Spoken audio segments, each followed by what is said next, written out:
मानव मात्र समान है। किंतु अगर हम इस बात को छोड़कर परिस्थितियों के आधार पर समानता की खोज करें, वस्तुओं के आधार पर समानता को खोज करें, तो नहीं कर सकते। तो आज हमें और आपको इस मौलिक प्रश्न पर बहुत गंभीरता से विचार करना है कि हम अपने सुख दुख का कारण जो दूसरों को मानते रहते हैं अथवा मानते हैं, वो नहीं मानेंगे, नहीं मानेंगे, नहीं मानेंगे। और इस बात को स्वीकार करने का जो फल होगा, सच पूछिए कि उसका महत्व में व्यक्त नहीं कर सकता, और न आप किसी के व्यक्त किए हुए महत्व को जान सकते हैं। ये तो जब आप प्राप्त कर लेंगे तभी आप इस महत्व को जानेंगे, और इस महत्व को जानकर आपको अपने पर एक पश्चाताप होगा और एक हंसी आएगी कि हाय हाय, ऐसा सुनहरा मानव जीवन, ऐसा सुंदर मानव जीवन जिसको हमने केवल इस भूल से बर्बाद कर दिया कि हमारा सुख का कारण अमुक था, हमारा सुख का कारण हमारा सुख का कारण अमुक वस्तु है, अमुक व्यक्ति है, हमारे दुख का कारण अमुक व्यक्ति है, इत्यादि इत्यादि। तो कहने का मेरा तात्पर्य था कि देखिए, साधन में एक बात का वाद ध्यान देना चाहिए, और वो बात यह है कि आप ये मत सोचिए कि हम बहुत भारी भारी साधन करेंगे, बहुत बड़े बड़े साधन करेंगे, कुछ नहीं कर पाएंगे। आप केवल एक बात अपने सामने रखिए कि कोई भी साधन का एक अंग, कोई भी साधन आप स्वीकार कीजिए, और स्वीकार करके उसको जीवन में रख दीजिए। देखिए, साधन का जीवन में रखना श्रम साध्य नहीं है, श्रम साध्य नहीं है। साधन का जीवन में रखना स्वीकृति साध्य है, स्वीकृति साध्य है कि जहां आपने ये स्वीकार कर लिया कि अब हम किसी को भी अपने सुख दुख का कारण नहीं मानेंगे। अब यहां कोई भाई तर्क कर सकता है, और ये तर्क कर सकता है कि भाई ये कैसी बात हो सकती है जबकि हम इंद्रियों के द्वारा जानते हैं कि अमुक व्यक्ति हमको दुख दे रहा है, और जब हम जानते हैं कि अमुक व्यक्ति से हमको सुख मिल रहा है, तो मैं तो ये भी कह दूंगा कि इस जानकारी को आप मिथ्या मानिए, झूठ मानिए, अपने इंद्रियों के ज्ञान का धोखा मानिए। बोले क्यों? मैं आपसे पूछता हूं कि अगर आप इस बात पर गंभीरता से विचार करें कि अमुक वस्तु हमको सुख दे सकती है, रसगुल्ला खाने से हमको बड़ा सुख मिला, और मैं तो कहता हूं कि अगर भूख न होती तो, और उसको नहीं कर सकता था। एक बात। दूसरी बात यह है कि वस्तु जो मिलती है वो किसी विधान से न मिलती है, और विधान जो बनता है वो हमारे हित को लेकर न बनता है।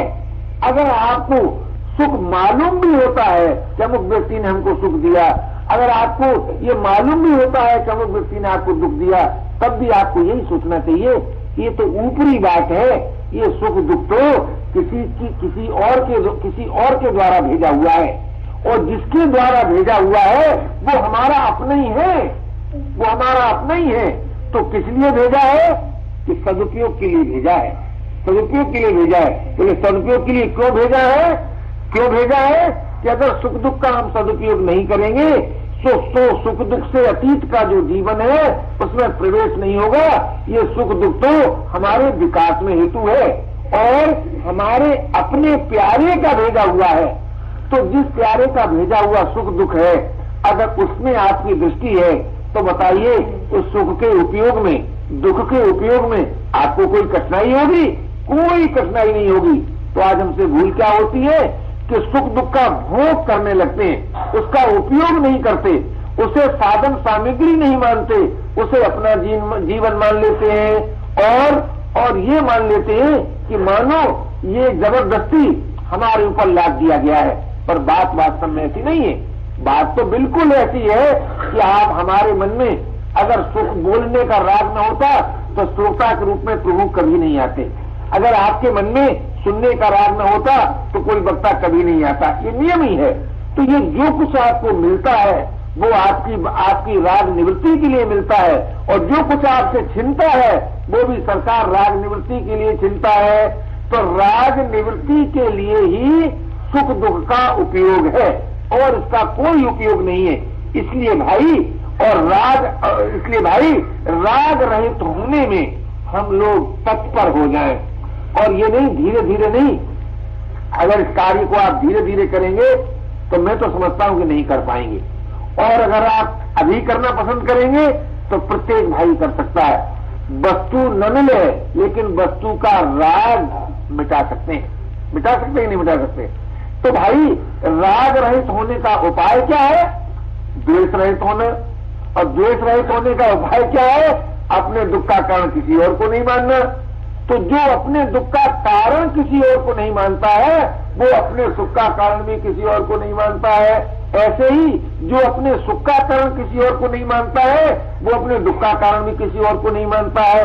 तो इन दोनों में से जो आपको सुगम मालूम हो कि भाई आज से हम अपने दुख का कारण किसी और को नहीं मानेंगे, अगर ये बात भी आपको मालूम हो जाए तब भी आप बड़ी सुगमता पूर्वक द्वेष से रहित होकर प्रेम को प्राप्त करेंगे। और जब आपको ये बात मालूम हो जाए कि हमारे सुख का कारण कोई वस्तु हो ही नहीं सकती, कोई व्यक्ति हो ही नहीं सकती, कोई सृष्टि मिलकर हमको सुख नहीं दे सकती। क्यों नहीं दे सकती? कि हमारी जो वास्तविक मांग है, हमारी जो आवश्यकता है, उसकी पूर्ति में सृष्टि सर्वदा असमर्थ है। आप कहेंगे कैसे? आप कहेंगे कैसे? जरा विचार तो कीजिए। सारी सृष्टि में आपको कौन सी वस्तु ऐसी मालूम होती है जो स्वयं प्रकाश हो, जिसमें परिवर्तन न हो, जिसका वियोग न हो? है कोई वस्तु? किसी भाई बहन को मालूम होती है? नहीं मालूम होती। नहीं है, नहीं है। जब नहीं है तो पर प्रकाश वस्तु स्वयं प्रकाश को महत्व प्रदान करेगी? जरा सोचिए। आज तो महाराज उल्टी गंगा बह गई, उल्टी गंगा बह गई। मानव जीवन तो ऐसा सुंदर जीवन था कि जिससे वस्तु आदर पाती थी महाराज। लेकिन आज कितना दुख होता है कि आज का मानव वस्तु के आधार पर सोचता है कि हमारा महत्व हो गया, हमारा महत्व हो गया। इस प्रमाद ने मानव को मानव नहीं रहने दिया। और भाई मेरे, जब तक मानव नहीं हो पाता तब तक न तो उसको चिर शांति मिलती है, न उसकी सदगति होती है, और न उसे प्रभु की प्राप्ति होती है। ये निर्विवाद सत्य है। इसलिए भाई आज वस्तुओं के द्वारा जो आप अपना महत्व आंकते हैं वो मत आंकिए, अपितु अपने द्वारा प्राप्त वस्तुओं का सदुपयोग कीजिए, जिससे वस्तु का महत्व बढ़े, व्यक्ति का महत्व बढ़े। लेकिन आप जो ये सोचने लगते हैं कि हाय हाय रे कि हमारे पास वस्तु नहीं होगी तब तो हम संसार के आदमी नहीं रह सकते, और रह भी सकते हैं तो अभागे हैं, दीन है, दुखी है। तो मैं सच कहता हूं आपसे कि वस्तु को अपने से अधिक महत्व देने वाला व्यक्ति, चाहे अरबपति हो, खरबपति हो, महादीन है, महादीन है, महादीन है। क्यों? अरे भाई, इससे बढ़कर और क्या दीनता होगी? इससे बढ़कर और आप क्या दीनता होगी कि वो जो जवाहरात जिसे आप कहते हैं पत्थर का टुकड़ा, जो कि ये भी नहीं कह सकता कि मैं जवाहरात हूं, उसको पहनकर आप ये समझते हैं हम बड़े आदमी हो गए, हम बड़े आदमी हो गए। तो पत्थर का टुकड़ा बड़ा आदमी हो गया महाराज। लोह जंगल में बैठकर आप कहते हैं बड़े आदमी हो गए। ईंट मिट्टी में कैद होकर आप कहते हैं बड़े आदमी हो गए। कीड़ों के पाखाने को पहनकर आप कहते हैं बड़े आदमी हो गए। जानवरों की ऊन पहनकर आप कहते हैं बड़े आदमी हो गए। जरा सोचिए तो सही, गंभीरता सोचिए तो सही। मलमूत्र पूर्ण शरीर को सजाकर आप कहते हैं बड़े आदमी हो गए। अगर मलमूत्र पूर्ण शरीर के सजाने से बड़े आदमी होते हैं तो मैं तो ऐसे बड़ेपन को भाई नमस्कार करता हूं। आप सोचिए, गंभीरता सोचिए, आपका एक अपना बड़ापन है, आपका एक अपना महत्व है, आपकी एक अपनी सुंदरता है, और वो सुंदरता राग द्वेष रहित हुए बिना प्राप्त नहीं होती, प्राप्त नहीं होती। इसलिए भाई आज इस जीवन के आवश्यक प्रश्न पर हमें और आपको विचार करना होगा कि हम और आप कैसे बड़े आदमी हो सकते हैं। आदमी तो बड़ा होता ही है, लेकिन क्या बड़ापन हमारा हो सकता है? तो वो जो बड़ापन है वो बड़ापन है चिर शांति की अभिव्यक्ति में, वो बड़ापन है अमरत्व की अभिव्यक्ति में, वो बड़ापन है परम प्रेम की अभिव्यक्ति में, जिसकी प्राप्ति में मानव मात्र सर्वदा स्वाधीन है, कभी पराधीन हुआ नहीं, कभी पराधीन हो सकता नहीं। क्यों? उससे जातीय एकता है, स्वरूप की एकता है, जिससे हमारी जाति एकता है, जिससे हमारी स्वरूप की एकता है, उसकी प्राप्ति में हम कभी भी पराधीन नहीं है, और जिससे हमारी मानी हुई एकता है, जाति एकता नहीं है, उसकी प्राप्ति में हम कभी भी स्वाधीन नहीं है। इतना ही नहीं, मानी हुई एकता से जब हम अपना महत्व आंकने लगते हैं, तब हमारा महत्व यही होता है कि वस्तु की एकता से महत्व होता है लोभ की उत्पत्ति, और व्यक्ति की एकता से महत्व होता है मोह की उत्पत्ति, और परिस्थितियों की एकता से महत्व होता है परछिन्नता की अभिव्यक्ति। तो ये जो परछिन्नता जीवन में आ गई, लोभ आ गया, मोह आ गया, काम आ गया, तो क्या आप समझते हैं यही महत्वपूर्ण जीवन है? अगर यही महत्वपूर्ण जीवन है तो फिर भाई निंदनीय जीवन कौन सा हो सकता है? मैं तो नहीं समझता कि इसके अतिरिक्त कोई निंदनीय जीवन हो सकता है। तो आज हमें और आपको इस बात पर विशेष ध्यान देना है कि हमारा अपना जो महत्व है, हमारी अपनी जो सुंदरता है, उस सुंदरता से हम विमुख न हो, उस महत्व को हम न भूलें। तो वो हमारा आपका महत्व है राग द्वेष रहित होने में, राग द्वेष रहित होने में। तो राग द्वेष रहित होकर हम और आप अपने वास्तविक सुंदरता को भी जान सकते हैं, वास्तविक महत्व को भी जान सकते हैं, और उसके प्राप्त करने का उपाय है एकमात्र अपने सुख दुख का कारण किसी दूसरे को न मानना। ये बात जब हम और आप स्वीकार कर लें, और उसके पश्चात क्या होगा? उसके पश्चात क्या होगा कि जो चित्त इधर उधर भटक रहा था सुख की आशा के लिए और दुख से बचने के लिए, वो चित्त सब ओर से हटेगा, और हट करके अपने आप अपनी ओर बढ़ेगा। अपनी माने स्व की ओर बढ़ेगा।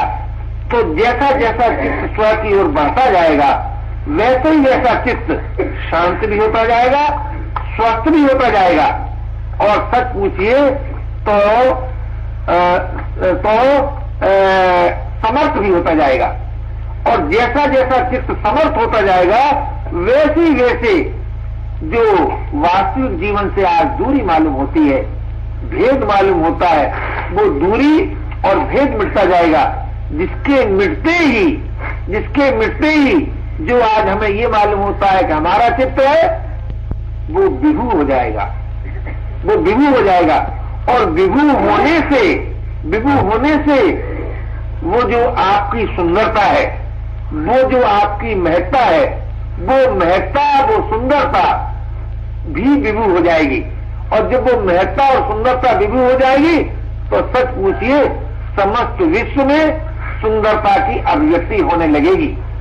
और जब समस्त विश्व में सुंदरता की अभिव्यक्ति होने लगेगी, तो फिर भाई सुंदरता से भिन्न फिर और कुछ रह ही नहीं जाएगा। सुंदरता कहते किसको है? जिसका त्याग न कर सके। बहुत से भाई कहते हैं ये स्थान बड़ा सुंदर है, लेकिन थोड़े दिन बाद चलने लगते हैं। हम उनसे पूछे भैया सुंदर छोड़कर क्यों जाते हो? स्थान बड़ा सुंदर था, जाते क्यों? कि अब नहीं रह सकते। तो असुंदर हो गया ना। जिसका आप किसी भी प्रकार से त्याग कर सकते हैं, वो सुंदर हो नहीं सकता। इससे ये सिद्ध हुआ कि हमें उसको प्राप्त करना है कि जिसका हम त्याग कर ही नहीं सकते। जरा सोचिए कि जिसका आप त्याग कर ही नहीं सकते, क्या उसमें प्रेम नहीं होगा? क्या उससे योग नहीं होगा? क्या उसका बोध नहीं होगा? अवश्य होगा। किंतु जब तक हम उसकी ओर देखते हैं कि जो हमारा त्याग करता है, जरा ध्यान दीजिए, जब तक हम उसकी ओर देखते हैं जो हमारा त्याग करता है, तब तक भाई हमारी गति विधि उस ओर हो ही नहीं सकती जिसमें अनंत सौंदर्य है। अनंत सौंदर्य की ओर हम तभी बढ़ सकते हैं कि जब हम उसकी ओर न देखें जो हमारे बिना रह सकता है। अब आप विचार कीजिए कि आपके बिना कौन रह सकता है? तो आपके बिना वही रह सकता है जो अपने को अपने आप प्रकाशित करने में हेतु नहीं है, समर्थ नहीं है। तो अपने को अपने आप प्रकाशित करने में कौन समर्थ नहीं है? आपका प्यारा हाथ है, आपकी प्यारी इंद्रियां, आपका प्यारा प्राण, आपका प्यारा मन, आपकी प्यारी बुद्धि अपने को अपने आप प्रकाशित करने में समर्थ नहीं है। इससे ये सिद्ध हुआ कि इन सब के बिना हम रह सकते हैं, ये सब हमारे बिना रह सकते हैं। लेकिन एक आपको बड़ी विचित्र बात बताएं, जिस समय आप इन सब के बिना रह सकते हैं ना, और आप इन सब के बिना रह सकते हैं, और आप जब अपनी ममता का पत्थर इन सब से हटा लेते हैं, तब मालूम है क्या होता है? तब एक ऐसे अलौकिक जीवन की व्यक्ति होती है कि ये सब अपना भेष बदल बदल कर, अपना भेष बदल बदल कर, अपने अस्तित्व को खो खो कर आपके अस्तित्व से अभिन्न होने लगते हैं, अभिन्न होने लगते हैं। और जब ये आपके अस्तित्व से अभिन्न होने लगते हैं तो आप फिर क्या होते हैं कि आप अनंत के प्रीत हो जाते हैं, अनंत की प्रीत हो जाते हैं। क्यों? इनके सहयोग से आप हो गए आसक्ति है, और इनके वियोग से आप हो जाएंगे प्रीति। तो आपका अस्तित्व क्या रहेगा? उस अनंत की प्रीति। और प्रीति जिसकी होती है उसी की जाति की होती है, उसी की जाति की होती है। लेकिन एक उसमें विलक्षणता होती है प्रीति में। वो विलक्षणता ये होती है कि प्रीति मिली रहती है, प्रीति का नित्य योग रहता है, लेकिन नित्य योग रहने पर भी नित्य वियोग भी रहता है, नित्य योग रहने पर नित्य वियोग भी रहता है। तो बोले भाई नित्य योग से क्या? कि नित्य योग से तो चिर शांति मिलती है, अमरत्व मिलता है, दिव्य चिन्ह में जीवन मिलता है। और नित्य वियोग से बोले नित्य योग से अगाध अनंत रस की अभिव्यक्ति होती है। तो अगाध अनंत रस की अभिव्यक्ति, दिव्य चिन्ह में जीवन की प्राप्ति मानव मात्र को हो सकती है, हो सकती है। और उसका सीधा साधा उपाय क्या निकला? राग द्वेष रहित होना। और राग द्वेष रहित होने का उपाय क्या निकला? कि अपने सुख दुख का कारण किसी को और किसी और को न मानना। अब इतना सहज साधन और इतना सुगम साधन भी यदि हम नहीं कर सकते, थोड़ा सोचिए तो क्या साधन कर सकते हैं? बड़े बड़े जप करने की सोचते हैं, बड़े बड़े अनुष्ठान करने की सोचते हैं, बड़े बड़े दान करने की सोचते हैं, लेकिन ये भी कभी सोचते हैं कि भाई ये सब कुछ जो हम कर रहे हैं ये अपने द्वारा कर रहे हैं कि प्राप्त वस्तुओं के द्वारा कर रहे हैं, कि प्राप्त व्यक्तियों के द्वारा कर रहे हैं, के द्वारा कर रहे हैं। तो आपको मानना पड़ेगा कि जो वस्तुओं के द्वारा आप कर रहे हैं, जो व्यक्तियों के द्वारा आप कर रहे हैं, वो आपकी चीज नहीं है, वो आपकी चीज नहीं है। आपकी चीज तो वही हो सकती है जिसे आप अपने द्वारा कर सकें। तो अपने द्वारा हम और आप यही कर सकते हैं कि हम अपने दुख का कारण किसी और को न माने, हम अपने सुख का कारण किसी और को न माने। ये बात प्रत्येक भाई प्रत्येक बहन अपने द्वारा कर सकते हैं। इस बात को करने के लिए हाथ हिलाने की जरूरत नहीं, पैर हिलाने की जरूरत नहीं, कुछ सोचने और समझने की जरूरत नहीं। ये बात तो हम और आप अपने ही द्वारा कर सकते हैं। तो जो साधन हम अपने द्वारा कर सकते हैं उस साधन के करने में पराधीनता नहीं रह सकती, एक बात। दूसरी बात है कि जो अपने द्वारा साधन किया जाएगा उसका फल अपने ही को मिलेगा, और दूसरों के द्वारा जो साधन किया जाएगा उसका फल दूसरों को मिलेगा। आप विचार कीजिए, आप विचार कीजिए, वस्तु के सदुपयोग से आपको बहुत सी वस्तुएं मिल जाती हैं, बहुत सी वस्तुएं मिल जाती हैं। तो वस्तु के द्वारा वस्तु ही की प्राप्ति न हुई, तो जब वस्तु की प्राप्ति हुई तो वस्तु तो आपको प्राप्त थी, यही ना कहेंगे, मात्रा कम थी, मात्रा कम थी, अब अधिक बढ़ गई। तो कम मात्रा और अधिक मात्रा होने से कोई वास्तविकता में अंतर नहीं होता। अगर वास्तविकता में अंतर होता तो आज तक हमें कोई न कोई धनी ऐसा मिलना चाहिए था तो जो ये कह देता कि अब हम धन का उपार्जन नहीं कर रहे हैं। हमें तो भाई सच पूछिए, वास्तविकता की दृष्टि से एक साधारण मजदूर और मिल ओनर एक सा दिखता है। मजदूर भी सोचता है कि पैसे कुछ मिल जाए, और भाई मिल ओनर भी सोचता है पैसे कुछ बढ़ जाए। एक किसान भी सोचता है कि हमारे खेत की पैदा की हुई चीज महंगी बिक जाए, और एक मिल ओनर भी सोचता है कि हमारी फैक्ट्री से निकली हुई चीज महंगी बिक जाए। तो हमें तो वस्तु स्थिति में कोई अंतर नहीं मालूम होता। क्यों नहीं मालूम होता? कि वो जो अपने द्वारा जो चीज नहीं की गई है उसका फल समान रहता है। तो ये साधन वही सार्थक सिद्ध होता है जो अपने द्वारा किया जाए। और अपने द्वारा किया हुआ साधन में दो तीन बातें हो सकती हैं। पहली बात तो यही हो सकती है कि भाई हम किसी को दुख सुख का कारण अपना न माने, ये अपने द्वारा हो सकता है। और दूसरा कि भाई हम किसी में श्रद्धा कर लें, ये अपने द्वारा हो सकता है।